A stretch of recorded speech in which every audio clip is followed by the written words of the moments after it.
नमस्कार, Sat Sri Akal. Welcome to insightful knowledge. मैं हूं कमांडर संदीप धवन। आज हम बहुत ही महत्वपूर्ण घटना के बारे में, एक वक्तव्य के बारे में बात करेंगे जो कि प्रेसिडेंट ट्रंप ने, जो यूएसए के प्रेसिडेंट हैं, उन्होंने 10 जुलाई को दिया। और ये वक्तव्य क्या है? उसमें उन्होंने कहा है कि हम यूक्रेन को और ज्यादा आर्म्स और एम्यूनिशन देंगे। और 14 जुलाई को मैं बहुत बड़ा और इंपॉर्टेंट वक्तव्य देने वाला हूं। मैं एक बहुत इंपॉर्टेंट मैसेज देने वाला हूं रूस और यूक्रेन के बारे में। तो क्या पूरा विश्व एक बहुत बड़े संकट में आने वाला है? क्या एक बड़े युद्ध की तरफ बढ़ने वाला है? क्या वर्ल्ड वॉर 2 की तरफ बढ़ने वाला है? क्योंकि ये कुछ भी हो सकता है। जो इस समय की स्थिति चल रही है, ये एक बहुत ही नाजुक दौर चल रहा है विश्व में, और इसमें भारत को और पूरे विश्व को बहुत सजग रहना है। तो गौर करते हैं कि क्या होने वाला है, क्या कर सकते हैं वो मंडे को। उन्होंने कहा है कि आर्म्स एम्यूनिशन वो देने वाले हैं यूक्रेन को। तो इसके ऊपर गौर करिए कि उनका जो रेंज थी, जो उन्होंने पहले एक बहुत लिमिटेड रेंज के इक्विपमेंट उनको दे रहे थे, आर्म्स दे रहे थे, वो ऑलरेडी चली गई है। ठीक है, तो जो रेंज की डेडलाइन खत्म हो गई थी और वो उनको ATACMS जो 300 kilometre long range surface to surface ballistic missile है वो दे रहे हैं। स्टॉर्म शैडो जो मिसाइल्स हैं, इसकी 500 किलोमीटर लॉन्ग रेंज है और बहुत इफेक्टिव है, वो हंड्रेड्स की संख्या में दी जा रही है। $300 मिलियन का तो ऑलरेडी ऐलान हो चुका है, अनाउंसमेंट हो चुका है कि उनको आर्म्स एंड इक्विपमेंट दिए जाएंगे, जिसमें पैट्रियट मिसाइल डिफेंस सिस्टम है, जिसमें PAC-2 PAC-3 आ जाता है, 160 किलोमीटर की रेंज है। फिर GMLRS जो मोबाइल रॉकेट आर्टिलरी है वो सप्लाई की जाएगी। 155 mm एम्यूनिशन जो है वो सप्लाई किया जाएगा। तो ये काफी ऑलरेडी आगे बढ़ चुके हैं।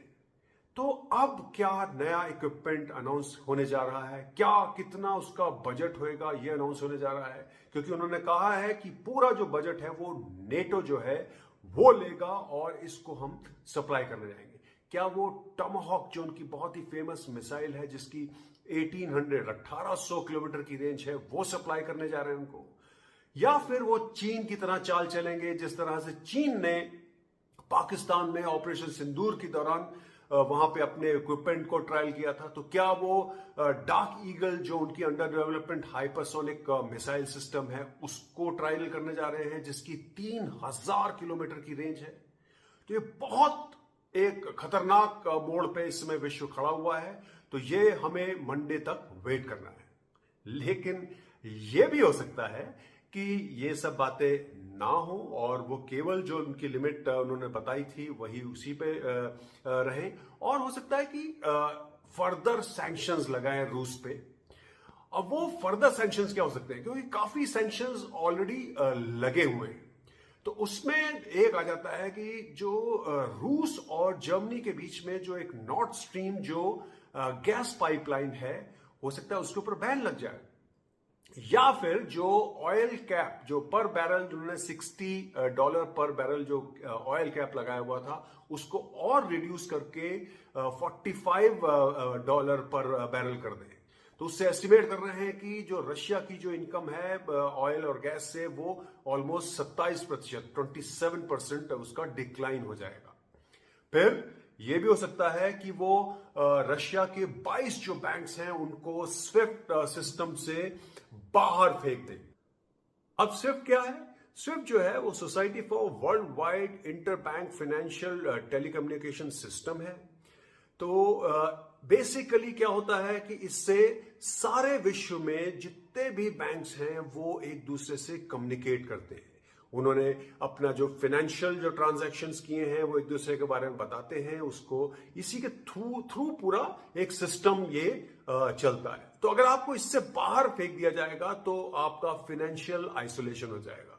लोग आपके साथ जो है इंटरनेशनली बिजनेस कम कर पाएंगे। आपने अगर इंपोर्ट या एक्सपोर्ट किया है तो ट्रेड पे आपके ऊपर बहुत ज्यादा फर्क पड़ जाएगा, क्योंकि ना आप पेमेंट कर पाएंगे ना ही लोग आपको पेमेंट कर पाएंगे। तो इसीलिए अगर हम लोग गौर करें तो पिछले दिनों बहुत समय से बातचीत चल रही है कि एक ऑल्टरनेट सिस्टम बनाइए, एक इंटर ब्रेक करेंसी बनाइए, और इस तरह की बहुत सारी बातें चल रही हैं, क्योंकि ये स्विफ्ट से अगर आप बाहर चले गए तो ये आपको काफी ज्यादा इफेक्ट करता है। फिर इकोनॉमिक इंस्टेबिलिटी आ जाएगी, और जो कैपिटल जो है आपके देश से बाहर चला जाएगा, और इन्वेस्टर्स जो हैं वो आपके पास कम आएंगे। फिर पोटेंशियल जो अफेक्ट करेगा, इंडिविजुअल्स को अफेक्ट करेगा कि भाई आपके इंटरनेशनल क्रेडिट कार्ड्स बंद हो जाएंगे, और जो इंडिविजुअल बिजनेसमैन हैं वो भी बिजनेस कम कर पाएंगे, क्योंकि ना तो वो एक्सपोर्ट कर पाएंगे, वो ना ही इंपोर्ट कर पाएंगे। तो स्विफ्ट जो है एक बहुत बड़ा एक सिस्टम है, और ये इससे अगर आदमी बाहर चला जाए या देश बाहर चला जाए तो काफी ज्यादा क्षति हो सकती है। फिर इन्वेस्टमेंट्स की बात कर लें तो उसके ऊपर भी वो कह रहे हैं कि इन्वेस्टमेंट्स पे भी रोक लगाएंगे रशिया के। अगर रूस किसी देश में बाहर इन्वेस्टमेंट कर रहा है तो हम उस देश की तरफ भी जाएंगे और उसके ऊपर रोक लगाएंगे, या पाबंदियां लगाएंगे, या सैंक्शंस लगाएंगे जो रूस के इन्वेस्टमेंट्स को एक्सेप्ट कर रहा है। और जो बैंक्स जो हैं, अगर जो विदेशी बैंक जो हैं वो रूस को हेल्प कर रहे हैं इवेट करने में ये पूरा स्विफ्ट सिस्टम या किसी भी तरह के सैंक्शंस को, तो उन बैंक्स पे भी हम सैंक्शंस लगाएंगे। क्रिटिकल टेक्नोलॉजी, ऑलरेडी उन्होंने जो मिलिट्री टेक्नोलॉजी है उसके ऊपर बैन लगाया हुआ है, लेकिन रूस क्या करता है या बहुत सारे देश करते हैं, ड्यूअल यूज वाली टेक्नोलॉजी जो होती है उसका उपयोग कर लेते हैं। मतलब कि एक इक्विपमेंट अगर वो कोई कार में लगता है, स्कूटर में लगता है, बाइक में लगता है, तो वो उसी इक्विपमेंट को आप, उसी चिप को और आप टैंक में भी लगा सकते हैं, मिसाइल में भी यूज कर सकते हैं। वो होती है ड्यूअल टेक्नोलॉजी और ड्यूअल यूज टेक्नोलॉजी बेसिकली। तो उसके ऊपर भी बात चल रही है, और हो सकता है 2.5 बिलियन तक के सैंक्शंस लग जाएं ड्यूअल यूज टेक्नोलॉजी के ऊपर भी। फिर सबसे बड़ा जो झटका आता है वो आता है 500% यूएस टैरिफ। 500% यूएस टैरिफ लगेगी उन देशों के ऊपर ऑयल और गैस ले रहे हैं। तो भारत का इसमें बहुत ज्यादा नाम आता रहा है इंटरनेशनल मीडिया में। ये एक तरह से परेशान करने वाली बात है। तो इसमें हम गौर करेंगे कि भारत कहां स्टैंड करता था इसमें, और दूसरे जो विश्व के देश हैं वो कहां स्टैंड करते हैं। क्योंकि ये एक बहुत गलत बात होगी कि अगर आप एक भारत के ऊपर हर समय अंकुश लगाएं। ठीक है, यस, भारत जो था 2021 में अगर 10% रूसी एनर्जी सप्लाई लेता था तो वो जाके चली गई थी 40% 2024 तक। तो बहुत बड़ा एक जंप था। यस, हमें फायदा हो रहा था, हमारे को उसमें डिस्काउंट मिल रहा था, और उसका भारत ने उपयोग किया। इनफैक्ट जो 80% जो उराल क्रूड ऑयल जो था वो भारत में आ रहा था, और 45% जो उसका जो हिस्सा था वो रिलायंस इंडस्ट्रीज है और एक और कंपनी मिला के वो ले रही थी। तो अगर आप पिछले कुछ दिनों में गौर करेंगे तो रिलायंस इंडस्ट्रीज किस तरह से जो यूएसए है उसके साथ काफी ज्यादा घुल मिल रही थी। उनको कह रही थी कि हम आपके देश में इन्वेस्टमेंट करेंगे, हम वहां पे बिजनेस शुरू करेंगे और वगैरह वगैरह। तो वो इस सैंक्शन के डर से कर रही थी, इस सोच के कर रही थी एडवांस में कि अगर इस तरह का कुछ हो गया और जिस कंपनी ने ऑयल और गैस ली है रशिया से, उसके ऊपर सैंक्शंस लग सकते हैं और उसका नाम रिलायंस का भी इसमें आ सकता है। बहरहाल आगे बढ़ते हैं हम और गौर करते हैं कि बाकी देश क्या कर रहे थे। यस, क्योंकि अगर कोयले की बात लें, कोल की बात लें, तो 2022 से लेकर आज तक, ये सारी इतनी भी बातें बताऊंगा, 2022 से लेकर आज तक की बताऊंगा। तो चीन जो था 44%, 44% जो कोल था, कोयला था, वो रशिया से उठा रहा था। इंडिया, भारत जो है केवल 19% ले रहा था, टर्की 11% और साउथ कोरिया 9%। फिर क्रूड ऑयल की बात आ जाती है तो चीन जो है वो 47% या 47% जो था वो वहां से क्रूड ऑयल उठा रहा था। भारत 38%, 38%। यूरोप जो था वो 6% ले रहा था, और टर्की भी 6% ले रहा था। तो ये अब आप गौर करते जाइए और चेंज देखते जाइए। ऑयल प्रोडक्ट्स, टर्की कितना ले रहा था? 28%, चीन 13%, ब्राजील 12%, LNG जो नेचुरल गैस होती है वो यूरोप 50% ले रहा था, चीन 21% और जापान जो था वो 18% ले रहा था। फिर पाइप गैस यूरोप 37%, चाइना 30% और टर्की 27%।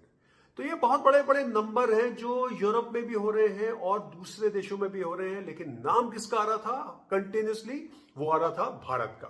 तो क्या यूएसए और वहां के जो प्रेसिडेंट हैं वो 500% जो सैंक्शन लगाने की बात कर रहे हैं, क्या इन सारे देशों पर लगाएंगे?